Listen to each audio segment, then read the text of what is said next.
PSC tips and ട്രിക്സിലേക്ക് ഏവർക്കും സ്വാഗതം. LGS 2024 ആദ്യത്തെ 3 ഘട്ട പരീക്ഷകൾ കഴിഞ്ഞിരിക്കുകയാണ്. ഇനി 4ാം ഘട്ട പരീക്ഷ ഡിസംബർ 7-ാം തീയതി നടക്കാനായിട്ട് പോവുകയാണ്. അപ്പോൾ 4ാം ഘട്ട പരീക്ഷയ്ക്ക് തയ്യാറെടുക്കുന്നവർക്ക് വേണ്ടിയിട്ടുള്ള ക്ലാസ്സാണ് ഇന്നത്തേത്. ഇന്ന് നമ്മൾ നോക്കുന്നത് കഴിഞ്ഞ 3 ഘട്ടങ്ങളിലും ചോദിച്ചിട്ടുള്ള ഇന്ത്യൻ ഭരണഘടനയുടെ ഭാഗത്തു നിന്നുള്ള മുഴുവൻ ചോദ്യങ്ങളും അതിൻ്റെ എക്സ്പ്ലനേഷനുമാണ്, റിലേറ്റഡ് ഫാക്ട്സും കൂടിയിട്ടാണ്. അപ്പോൾ ഈ ഭാഗം നിങ്ങൾ കംപ്ലീറ്റ് ആയിട്ട് പഠിച്ചു പോയി കഴിഞ്ഞാൽ അടുത്ത ഘട്ടത്തേക്ക് ഉറപ്പായിട്ടും ഭരണഘടനയുടെ ഭാഗത്തു നിന്നുള്ള മാർക്ക് സ്കോർ ചെയ്യാൻ വേണ്ടി പറ്റും. അപ്പോൾ ഇതേപോലെ തന്നെ നമ്മൾ എല്ലാ സബ്ജക്റ്റും ഇതുപോലെ തന്നെ ചെയ്യാൻ വേണ്ടി പോവാണ്. 3 ഘട്ടങ്ങളിലും ചോദിച്ചിട്ടുള്ള ഓരോ ടോപ്പിക്കായിട്ട് നമ്മൾ സെലക്ട് ചെയ്യുന്നു. ഭരണഘടന ഇന്ന് ചെയ്യുന്നു, അടുത്ത ടോപ്പിക് ഇപ്പോൾ ജോഗ്രഫി ആണെങ്കിൽ അടുത്ത ദിവസം ജോഗ്രഫി, മുഴുവൻ ചോദ്യങ്ങളും അനുബന്ധ വിവരങ്ങളും ആ ഒരു രീതിയിൽ നമ്മൾ ചെയ്യാൻ വേണ്ടി പോവാണ്. അപ്പോൾ 4ാം ഘട്ട പരീക്ഷയ്ക്ക് തയ്യാറെടുക്കുന്നവർക്ക് തീർച്ചയായിട്ടും യൂസ്ഫുൾ ആയിട്ടുള്ള ഒരു ക്ലാസ് ആയിരിക്കും. ക്ലാസ് മുഴുവനായിട്ടും കാണുക. അപ്പോൾ ഇതിനു മുൻപേയും നമ്മൾ LGSന് വേണ്ടിയിട്ടുള്ള ക്ലാസ്സുകൾ ചെയ്തിട്ടുണ്ട്. LGS 2024 ബൈ ബീന എന്ന് പറയുന്ന പ്ലേലിസ്റ്റ് നോക്കിക്കഴിഞ്ഞാൽ നിങ്ങൾക്ക് നമ്മൾ ചെയ്തിട്ടുള്ള എല്ലാ ക്ലാസ്സുകളും കാണാൻ വേണ്ടി പറ്റും. അപ്പോൾ എല്ലാ ക്ലാസ്സുകളും കണ്ട് പ്രയോജനപ്പെടുത്തുക. നമ്മുടെ ക്ലാസ്സുകളൊക്കെ ഇഷ്ടമാവുന്നുണ്ടെങ്കിൽ വീഡിയോ ലൈക്ക് ചെയ്യാനായിട്ട് ആരും മറക്കരുത്. പിന്നെ മാക്സിമം നിങ്ങളുടെ ഫ്രണ്ട്സിനൊക്കെ ഒന്ന് വീഡിയോസ് ഷെയർ ചെയ്ത് കൊടുക്കുക. എന്തെങ്കിലും സജഷൻസ് ഉണ്ടെങ്കിൽ താഴെ കമൻറ്റ് ആയിട്ട് അറിയിക്കുക. പിന്നെ നമ്മുടെ ടെലിഗ്രാം ചാനലിൽ ജോയിൻ ചെയ്യാനായിട്ട് ആരും മറക്കരുത്. കാരണം നമ്മൾ PSC സംബന്ധമായിട്ടുള്ള ലേറ്റസ്റ്റ് അപ്ഡേറ്റ്സ് ആണെങ്കിലും PDF-ഉം നോട്ട്സും എല്ലാം പ്രൊവൈഡ് ചെയ്യുന്നതും, അതുപോലെ തന്നെ കൃത്യമായിട്ട് വീഡിയോസിൻ്റെ നോട്ടിഫിക്കേഷൻ വരുന്നില്ല എന്ന് പറയുന്നവർക്ക് ടെലിഗ്രാമിൽ നമ്മൾ കറക്റ്റായിട്ട് വീഡിയോസ് അപ്ലോഡ് ചെയ്യുമ്പോൾ ലിങ്ക് ഷെയർ ചെയ്യാറുണ്ട്. സോ ടെലിഗ്രാമിൻ്റെ ലിങ്ക് ഞാൻ താഴെ ഡിസ്ക്രിപ്ഷൻ ബോക്സിൽ കൊടുത്തേക്കാം. ജോയിൻ ചെയ്യാത്തവർ ഇപ്പം തന്നെ ജോയിൻ ചെയ്യാം. ഓക്കെ, അപ്പോൾ നമുക്ക് എന്തായാലും ക്ലാസ് സ്റ്റാർട്ട് ചെയ്യാം. അപ്പോൾ കഴിഞ്ഞ 3 ഘട്ടങ്ങളിലും ചോദിച്ച ഭരണഘടനാ ചോദ്യങ്ങളും അനുബന്ധ വിവരങ്ങളും നോക്കാം. ആദ്യത്തെ ചോദ്യം 1ാം ഘട്ടത്തിൽ ചോദിച്ചിട്ടുള്ള 5 ചോദ്യങ്ങളാണുള്ളത്. അപ്പോൾ നോക്കാം. ആദ്യത്തെ ചോദ്യം, PSC മെമ്പറെ പദവിയിൽ നിന്ന് നീക്കം ചെയ്യാനുള്ള അധികാരം ആർക്കാണ്? PSC മെമ്പറെ പദവിയിൽ നിന്ന് നീക്കം ചെയ്യാനുള്ള അധികാരം എന്ന് പറയുന്നത് രാഷ്ട്രപതിക്കാണ്. രാഷ്ട്രപതി. അപ്പോൾ PSC എന്ന് പറയുമ്പോൾ നമുക്കറിയാം UPSC ഉണ്ട്, സംസ്ഥാന PSC ഉണ്ട് അല്ലേ?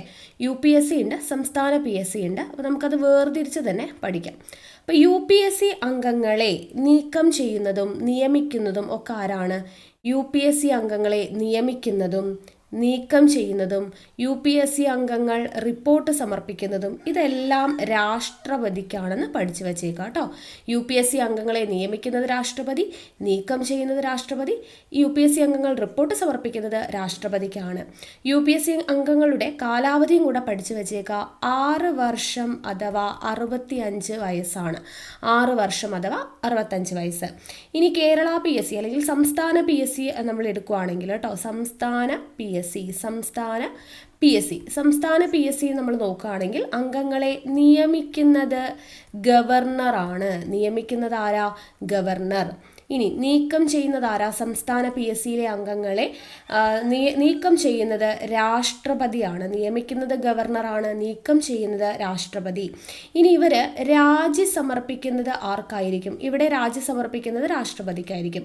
ഇവിടെയാണെങ്കിലോ സംസ്ഥാന PSCയിലെ രാജി സമർപ്പിക്കുന്നത് ഗവർണർക്കായിരിക്കും. ആരാണോ നിയമിക്കുന്നത് അവർക്കായിരിക്കും എപ്പോഴും രാജിക്കത്ത് സമർപ്പിക്കുക. അപ്പോൾ ഇവിടെ ആർക്കായിരിക്കും? ഇവിടെ രാഷ്ട്രപതി. സംസ്ഥാന PSCയിലാണെങ്കിൽ നിയമിക്കുന്നത് ഗവർണറാണ്. സോ രാജിക്കത്ത് സമർപ്പിക്കുന്നതും ഗവർണർക്കാണ്, നീക്കം ചെയ്യുന്നത് രാഷ്ട്രപതിയാണ്.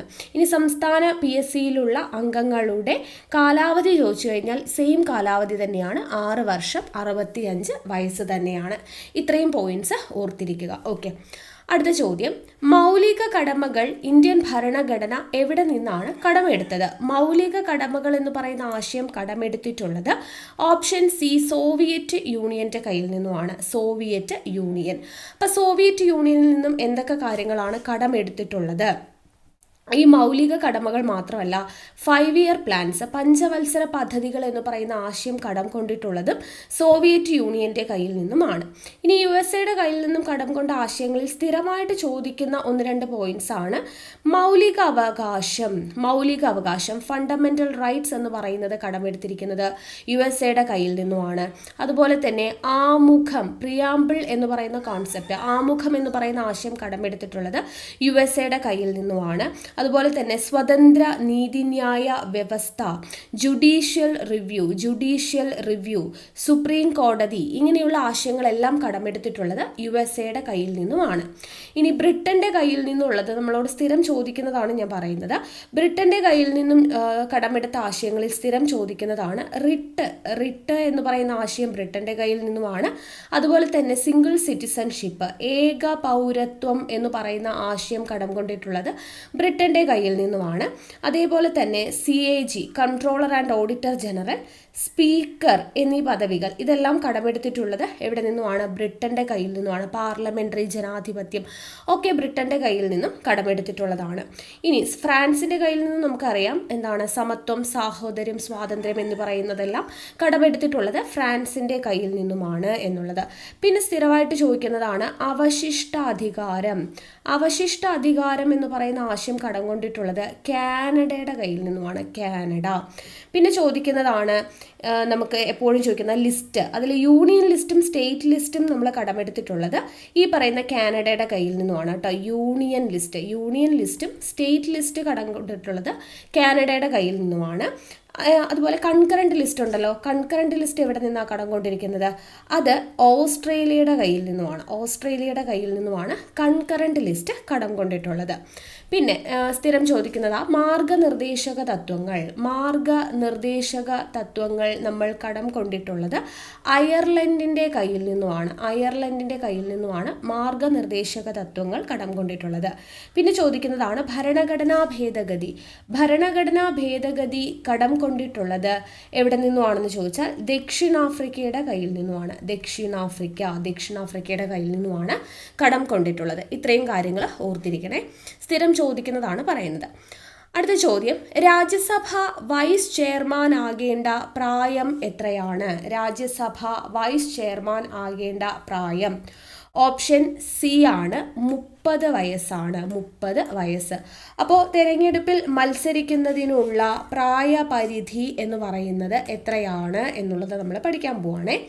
രാഷ്ട്രപതി തിരഞ്ഞെടുപ്പിലേക്ക് മത്സരിക്കേണ്ട പ്രായപരിധി എന്ന് പറയുന്നത് 35 വയസ്സാണ്. 35. ഇനി ഉപരാഷ്ട്രപതിയാണെങ്കിൽ അതും 35 വയസ്സ്. രാഷ്ട്രപതി 35 വയസ്സ്. ഇനി രാജ്യസഭ നമ്മളിപ്പോൾ പറഞ്ഞു, രാജ്യസഭയിലേക്ക് മത്സരിക്കേണ്ടത് 30 വയസ്സാണ് പ്രായം. എന്നാൽ ലോകസഭയിലേക്ക് മത്സരിക്കുന്നതിനുള്ള പ്രായം 25 വയസ്സ്. ലോക്സഭയിലേക്ക് മാത്രമല്ല സംസ്ഥാന നിയമസഭയിലേക്കും മത്സരിക്കേണ്ട ചുരുങ്ങിയ പ്രായം എത്രയാ? 25 വയസ്സാണ്. ഇനി നഗരസഭയിലോട്ടുള്ള തിരഞ്ഞെടുപ്പിനുള്ള പ്രായം എന്ന് പറയുന്നത് 21 വയസ്സാണ്. കൂടാതെ പഞ്ചായത്ത് തിരഞ്ഞെടുപ്പിനുള്ള ചുരുങ്ങിയ പ്രായം 21 വയസ്സാണ്. ഓക്കെ, അപ്പോൾ രാഷ്ട്രപതി തിരഞ്ഞെടുപ്പ്, ഉപരാഷ്ട്രപതി തിരഞ്ഞെടുപ്പ് 35 വയസ്സ്, രാജ്യസഭയിലോട്ട് 30, ലോക്സഭയിലോട്ട് 25, സംസ്ഥാന നിയമസഭയിലോട്ടും 25, നഗരസഭയിലോട്ടും പഞ്ചായത്തിലേക്കും 21. ഇതാണ് പ്രായപരിധി എന്ന് പറയുന്നത്. ഇമ്പോർട്ടൻ്റ് ആണ്, ഓർത്തിരിക്കുക. ഇനി വോട്ടിംഗ് പ്രായം എത്രയാ? വോട്ടിംഗ് പ്രായം എന്ന് പറയുന്നത് 21 വയസ്സിൽ നിന്നും 18 ആക്കിയിട്ട് ചുരുക്കിയിട്ടുണ്ട്. അപ്പോൾ 21 നിന്നും 18 ആക്കിയിട്ട് ചുരുക്കിയത് ഏത് ഭേദഗതിയിലൂടെയാ? 1989 61-ാം ഭേദഗതിയിലൂടെയാണ്. അതും കൂടെ ഇവിടെ ഓർത്തിരിക്കുക. ഓക്കെ, അടുത്ത ചോദ്യം നോക്കാം. അപ്പോൾ ആദ്യഘട്ടത്തിൽ ചോദിച്ചിട്ടുള്ള ചോദ്യങ്ങളാണ് ഇപ്പോൾ നോക്കിക്കൊണ്ടിരിക്കുന്നത് കേട്ടോ. അടുത്തത്, ഭരണഘടനാ ഡ്രാഫ്റ്റിംഗ് കമ്മിറ്റിയിൽ അംഗമല്ലാത്ത ആൾ ആരാണ്? ഭരണഘടനാ ഡ്രാഫ്റ്റിംഗ് കമ്മിറ്റിയിൽ അംഗം അല്ലാത്ത ആളെന്ന് പറയുന്നത് ഡോക്ടർ രാജേന്ദ്ര പ്രസാദ് ആണ്. ഭരണഘടനാ നിർമ്മാണ സമിതിയുടെ സ്ഥിരം അധ്യക്ഷനായ രാജേന്ദ്ര പ്രസാദ്. അപ്പോൾ ഡ്രാഫ്റ്റിംഗ് കമ്മിറ്റിയിൽ അംഗങ്ങൾ ആരൊക്കെ? ബാക്കി തന്നിരിക്കുന്ന doctor BR Ambedkar, KM Munshi, Alladi Krishnaswami Iyer എല്ലാം ഭരണഘടനാ ഡ്രാഫ്റ്റിംഗ് കമ്മിറ്റിയിൽ അംഗങ്ങളാണ്. അപ്പോൾ ആരൊക്കെയാണ് ഭരണഘടനാ ഡ്രാഫ്റ്റിംഗ് കമ്മിറ്റിയിലെ അംഗങ്ങൾ എന്നുള്ളത് നമുക്ക് നോക്കാം. ഓക്കെ, അപ്പോൾ ഡ്രാഫ്റ്റിംഗ് കമ്മിറ്റിയിലെ അംഗങ്ങളെയാണ് നമ്മൾ പഠിക്കുന്നത്. ആദ്യത്തെ ആൾ ആരാണ്? Doctor BR Ambedkar. ഇനി രണ്ടാമതായിട്ട് നമുക്ക് ഓപ്ഷനിൽ തന്നിട്ടുള്ള KM Munshi, BR Ambedkar, KM Munshi. Then Alladi Krishnaswami Iyer ഓപ്ഷനിൽ തന്നിട്ടുണ്ട്, Alladi Krishnaswami Iyer. Muhammad Saadulla. Then N Gopalaswami Ayyangar, N Gopalaswami Ayyangar. അതുപോലെ B L Mitter, B L Mitter, B L Mitter. ഈ ബി എൽ മിത്തർ ഇടയ്ക്ക് വെച്ച് രാജിവെച്ചായിരുന്നേ, രാജിവെച്ചതിന് ശേഷം അംഗമായത് എൻ മാധവ റാവു ആണ്, എൻ മാധവ റാവു. അത് ചോദിക്കാറുണ്ട്. അതേപോലെ തന്നെ ഡി പി ഖെയ്ത്താൻ അദ്ദേഹം അന്തരിക്കുകയാണ് ചെയ്യുന്നത്. അപ്പോൾ അദ്ദേഹത്തിൻ്റെ മരണശേഷം പിന്നീട് അംഗമായത് ടി ടി കൃഷ്ണമാചാരിയാണ്, ടി ടി കൃഷ്ണമാചാരി. അപ്പോൾ ഇത്രയും പേരാണ് ഡ്രാഫ്റ്റിംഗ് കമ്മിറ്റി അംഗങ്ങൾ. Doctor B R Ambedkar, K M Munshi, Alladi Krishnaswami Iyer, Muhammad Saadulla, N Gopalaswami Ayyangar, B L Mitter, D P Khaitan. അപ്പോൾ ഇതിൽ ഇങ്ങനെ തന്നെ ചോദിച്ചിട്ടുണ്ട്. ഡി പി ഖെയ്ത്താൻ്റെ നിര്യാണത്തെ തുടർന്ന് ഡ്രാഫ്റ്റിംഗ് കമ്മിറ്റി അംഗമായത് ആരാണ്? T T Krishnamachari. ഇനി ചോദിക്കാം, ബി എൽ മിത്തർ രാജിവെച്ചതിനെ തുടർന്ന് ആരാണ് അംഗമായത്? എൻ മാധവ റാവു. ഓക്കെ, ഇത്രയും കാര്യങ്ങൾ അറിഞ്ഞിരിക്കണേ.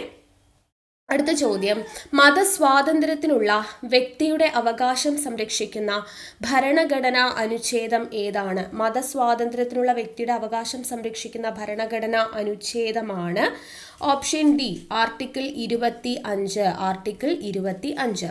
ഇനി ഇവിടെ നമുക്ക് തന്നിരിക്കുന്നതിൽ ആർട്ടിക്കിൾ 14, 21, 25 ഇതെല്ലാം ഏതിൽ വരുന്നതാണ്? മൗലിക അവകാശങ്ങളിൽ വരുന്നതാണ്. അപ്പോൾ ആർട്ടിക്കിൾ 12 മുതൽ 35 വരെയുള്ള ആർട്ടിക്കിൾസ് ആണ് എന്ത്? മൗലിക അവകാശങ്ങളെക്കുറിച്ച് പ്രതിപാദിക്കുന്നത്. അതിൽ സ്ഥിരമായിട്ട് ചോദിക്കുന്ന ആർട്ടിക്കിൾസ് ആണ്.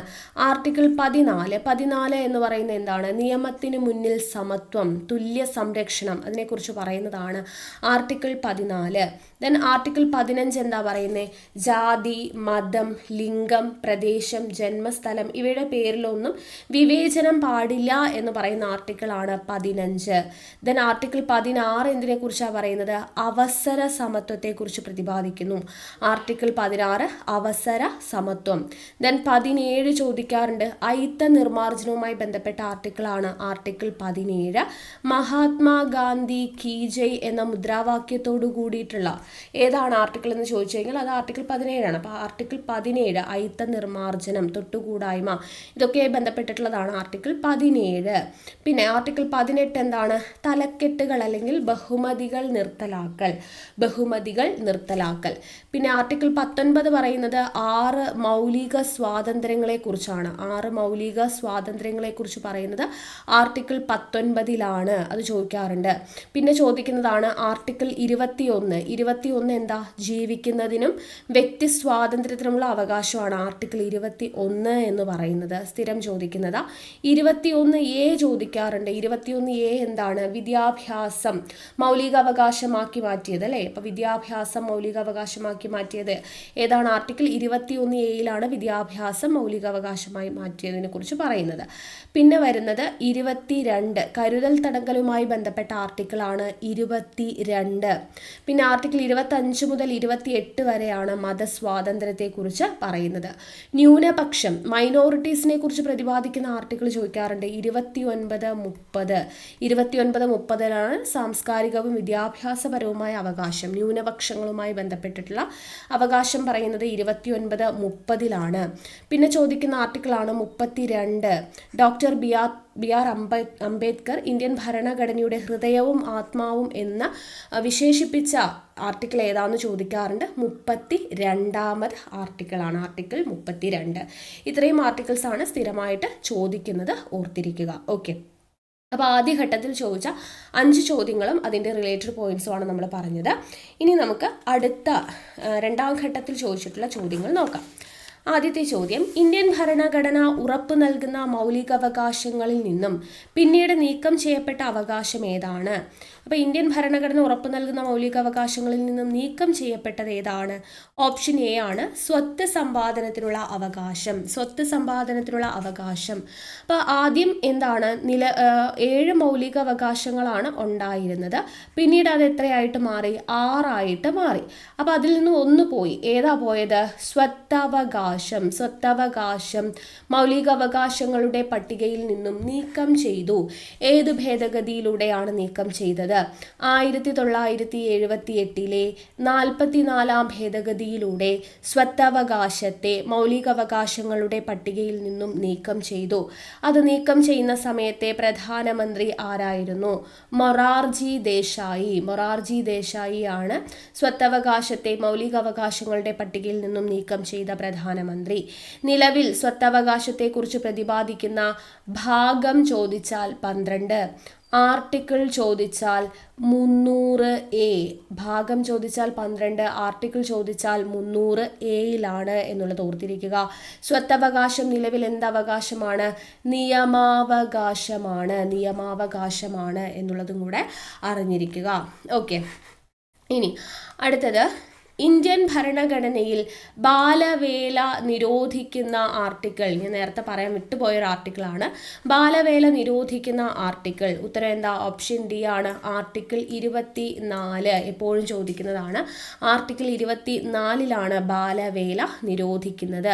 ബാക്കി നമ്മളെല്ലാ ആർട്ടിക്കിളും പറഞ്ഞു. ആർട്ടിക്കിൾ 21 ജീവിക്കുന്നതിനും വ്യക്തി സ്വാതന്ത്ര്യത്തിനുമുള്ള അവകാശം. അപ്പം ഇതിലാണ് പുകവലി നിരോധിച്ചുകൊണ്ട് ഹൈക്കോടതി ഉത്തരവ് പുറപ്പെടുവിച്ചതുമായി ബന്ധപ്പെട്ടിട്ടുള്ള ആർട്ടിക്കിൾ ഏതെന്ന് ചോദിച്ചു കഴിഞ്ഞാൽ അത് ഏതാണ്? അത് ആർട്ടിക്കിൾ 21ആണ്. അതുപോലെ തന്നെ സ്വകാര്യതയ്ക്കുള്ള അവകാശം എന്ന് പറയുന്നത് മൗലികാവകാശമാണ്. അപ്പോൾ അത് ഏത് ആർട്ടിക്കിളിലാണ് വരുന്നത്? അത് ആർട്ടിക്കിൾ 21ലാണ്. പുകവലിയുടെ നിരോധനം, സ്വകാര്യത വരുന്നത്, അതുപോലെ തന്നെ ഇന്റർനെറ്റ് ലഭ്യത, ഇതെല്ലാം വരുന്നത്, അല്ലെങ്കിൽ ഒരു വ്യക്തിക്ക് സ്വന്തം ജീവിത പങ്കാളിയെ തിരഞ്ഞെടുക്കാനുള്ള അവകാശം, സ്വാതന്ത്ര്യം, ഇതെല്ലാം വരുന്നത് ആർട്ടിക്കിൾ 21ന്റെ കീഴിലാണെന്ന് ഓർത്തിരിക്കുക. പിന്നെ ആർട്ടിക്കിൾ 28 നമ്മൾ പറഞ്ഞു. 25 മുതൽ 28 വരെ എന്താണ്? മതസ്വാതന്ത്ര്യവുമായി ബന്ധപ്പെട്ട ആർട്ടിക്കിളാണ് ആർട്ടിക്കിൾ 28. 32 നമ്മൾ പറഞ്ഞു. ഡോക്ടർ BR അംബേദ്കർ ഹൃദയവും ആത്മാവും എന്ന് വിശേഷിപ്പിച്ച ആർട്ടിക്കിളാണ് എന്ന് പറഞ്ഞിട്ടുണ്ട്.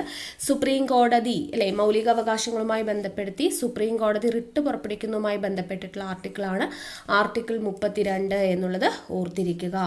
ഓക്കെ, അടുത്ത ചോദ്യം.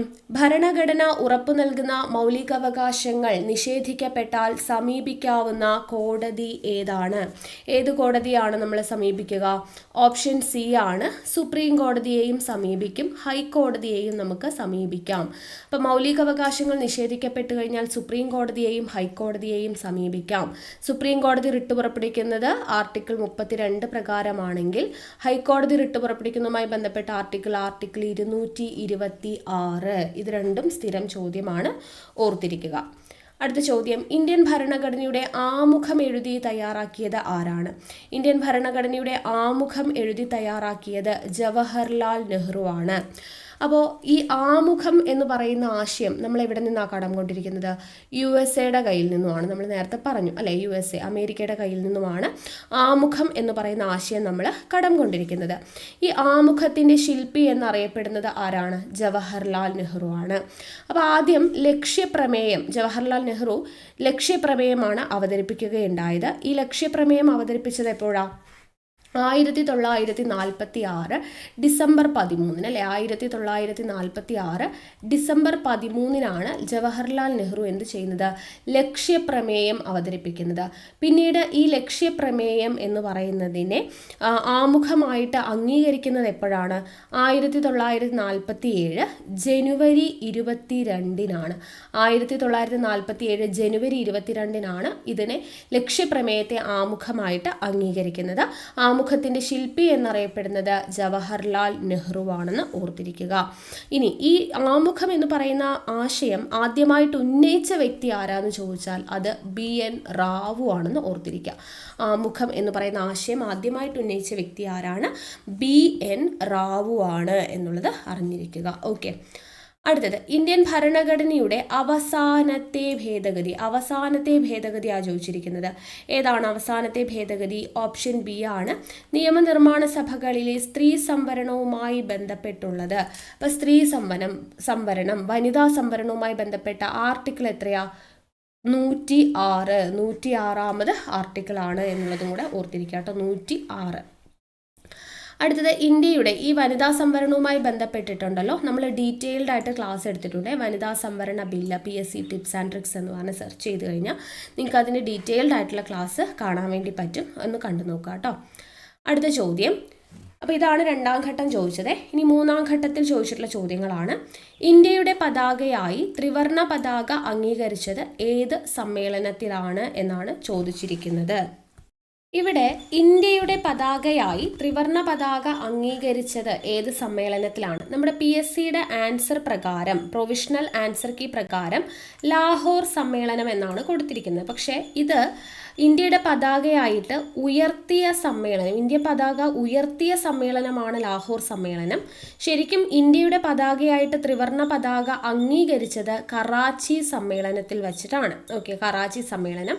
പക്ഷേ PSCയുടെ പ്രൊവിഷണൽ ആൻസർ കീ പ്രകാരം ഓപ്ഷൻ ഡി ആണ്. കുറേ കാലമായിട്ട് PSC അങ്ങനെ തന്നെയാണ് ആൻസർ കൊടുത്തിരിക്കുന്നത്. ശരിക്കും അത് ഇന്ത്യയുടെ പതാക ഉയർത്തിയ സമ്മേളനമാണ്. ഇന്ത്യയുടെ പതാകയായിട്ട് ത്രിവർണ പതാക അംഗീകരിച്ചത് ഏത് സമ്മേളനത്തിലാണ്? കറാച്ചി സമ്മേളനത്തിലാണെന്ന് ഓർത്തിരിക്കുക. ഇനി നമ്മളോട് ചോദിക്കുന്ന, സ്ഥിരമായിട്ട് ചോദിക്കുന്ന രണ്ട് സമ്മേളനങ്ങളും കൂടെ ഓർത്തിരിക്കുക. വന്ദേ മാതരം ആദ്യമായിട്ട് ആലപിച്ചത് ഏത് സമ്മേളനത്തിലാണെന്ന് ചോദിക്കും. വന്ദേ മാതരം ആദ്യമായിട്ട് ആലപിച്ച സമ്മേളനം 1896 കൊൽക്കത്ത സമ്മേളനത്തിൽ വെച്ചിട്ടാണ്. 1896 കൊൽക്കത്ത സമ്മേളനത്തിൽ വെച്ചിട്ടാണ് വന്ദേ മാതരം ആദ്യമായിട്ട് ആലപിക്കുന്നത്. ഇനി സ്ഥിരം ചോദിക്കുന്നതാണ് ജനഗണമന ദേശീയ ഗാനമായ ജനഗണമന ആദ്യമായിട്ട് ആലപിച്ച കോൺഗ്രസ് സമ്മേളനം ഏതാണെന്ന് ചോദിക്കും. 1911 കൊൽക്കത്ത സമ്മേളനത്തിൽ വെച്ച് 1911 കൊൽക്കത്ത സമ്മേളനത്തിൽ വെച്ചിട്ടാണ് ജനഗണമന ആദ്യമായിട്ട് ആലപിക്കുന്നത്. വന്ദേ മാതരം ആലപിക്കുന്നതും കൊൽക്കത്ത സമ്മേളനം തന്നെയാണ്. 1896 കൊൽക്കത്ത സമ്മേളനമാണ് എന്നുള്ളത് ഓർത്തിരിക്കുക. പിന്നെ ചോദിക്കുന്നത് നിങ്ങൾക്ക് അറിയാലോ, ലാഹോർ സമ്മേളനം സ്ഥിരമായിട്ട് ചോദിക്കുന്നതാണ്. പൂർണ്ണ സ്വരാജ് പ്രമേയം പാസാക്കിയ സമ്മേളനം 1929 ലാഹോർ സമ്മേളനമാണ്. ഇത് മൂന്നും സ്ഥിരമായിട്ട് ചോദിക്കുന്ന സമ്മേളനങ്ങളാണ്. ഓക്കെ, അടുത്ത ചോദ്യം, ഇന്ത്യൻ ഭരണഘടനയുടെ ആമുഖം തയ്യാറാക്കിയത് ആര്? വീണ്ടും കണ്ടോ, റിലേറ്റഡ് ആയിട്ടുള്ള കാര്യങ്ങൾ പഠിക്കുന്നത് കൊണ്ടുള്ള ഗുണം ഇതാണ്. വീണ്ടും അത് തന്നെ റിപ്പീറ്റ് ആയിട്ട് ചോദിക്കുന്നുണ്ട്. അപ്പോൾ ഇന്ത്യൻ ഭരണഘടനയുടെ ആമുഖം തയ്യാറാക്കിയത് ആരാ? ജവഹർലാൽ നെഹ്റു ആണെന്ന് നമ്മൾ പറഞ്ഞു. ആമുഖത്തിൻ്റെ ശില്പി എന്നറിയപ്പെടുന്നു. ലക്ഷ്യപ്രമേയം അവതരിപ്പിച്ചു എന്ന് പറഞ്ഞു 1946 ഡിസംബർ 13. അത് പിന്നീട് 1947 ജനുവരി 22 ആമുഖമായിട്ട് അംഗീകരിക്കുന്നത് എന്നൊക്കെ നമ്മൾ പറഞ്ഞു. ഓക്കെ, അടുത്തത്, തിരഞ്ഞെടുക്കപ്പെടുന്ന രാഷ്ട്രത്തലവനുള്ള രാജ്യം ഏതു പേരിൽ അറിയപ്പെടുന്നു? നമുക്ക് ആമുഖത്തിൻ്റെ ലക്ഷ്യങ്ങൾ എന്ന് പറഞ്ഞിട്ട് SCERTയിൽ ഒരു ടേബിൾ അല്ലെങ്കിൽ ഒരു ഫ്ലോ ചാർട്ട് പഠിക്കാൻ വേണ്ടിയിട്ടുണ്ട്. അതിൽ കൊടുത്തിട്ടുണ്ട് തിരഞ്ഞെടുക്കപ്പെടുന്ന രാഷ്ട്രത്തലവനുള്ള രാജ്യമാണ് എന്ത്? റിപ്പബ്ലിക് എന്ന് പറയുന്നത്. റിപ്പബ്ലിക്. അപ്പോൾ ബാക്കി ആമുഖത്തിൻ്റെ ലക്ഷ്യങ്ങളിൽ കൊടുത്തിട്ടുള്ളതാണ് ജനാധിപത്യം, പരമാധികാരം, മതേതരത്വം എന്നിവ. അപ്പോൾ എന്തൊക്കെയാണ് ആമുഖത്തിൻ്റെ ലക്ഷ്യങ്ങൾ?